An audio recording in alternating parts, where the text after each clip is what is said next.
এই যে আমার ছেলে টিভি দেখছে। ওর ভাত খাওয়ানো হয়ে গেছে, আজকে ভাত খাওয়ানোটা দেখানো হলো না। এবার আমার শ্বশুর বাজার থেকে এসছে, দেখি কি কি। পটল এনেছে, আর এতে আছে ভেন্ডি যত সম্ভব।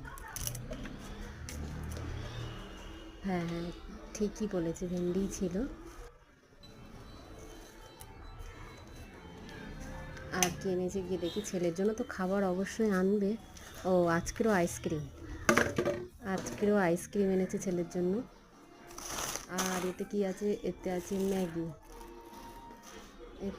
এটা দুটো আইসক্রিম এনেছে। রোজ বিকেলে আইসক্রিম খায়, ও একটা খায়, ওর বাবা একটা খায়। কোনোদিন ক্যাডবেরি আনি, কোনোদিন আবার আইসক্রিম আনে, যখন যেটা মনে হয় তখন সেটা নিয়ে আসে। তবে ওর জন্য প্রতিদিনই খাবার নিয়ে আসে, হয় ক্যাডবেরি নাই, দই নাই, আইসক্রিম। দুটো ফ্রিজে রেখে দেবো।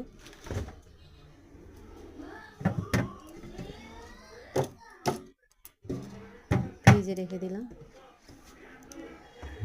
আজকে কি রান্না করেছি তা দেখানো হলো না। আজকে নিরামিষ রান্না, তো ওই জন্য দেখাতে মন চাইছিল না। আজকে শনিবার, আজকের হয়েছে আলুর দম।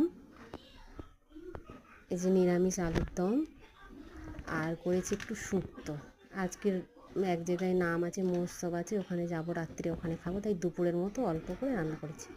আর এই যে আমাদের সকালবেলা আমাদের কাছ থেকে সবেদা পেরেছিল, ঘুমোবে চলো, সেগুলো আমাদের ঘুমোবে চলো, একটা বেজে গেছে, দেখছি, চলো এবার ঘুম পাড়াবো। আর টিভি দেখে না, চলো ওঠো ওঠো ওঠো ওঠো, আর টিভি দেখে না, চলো ঘুমোবে চলো, ভাত খাইয়ে দিয়েছি, এবার ঘুমোবে চলো।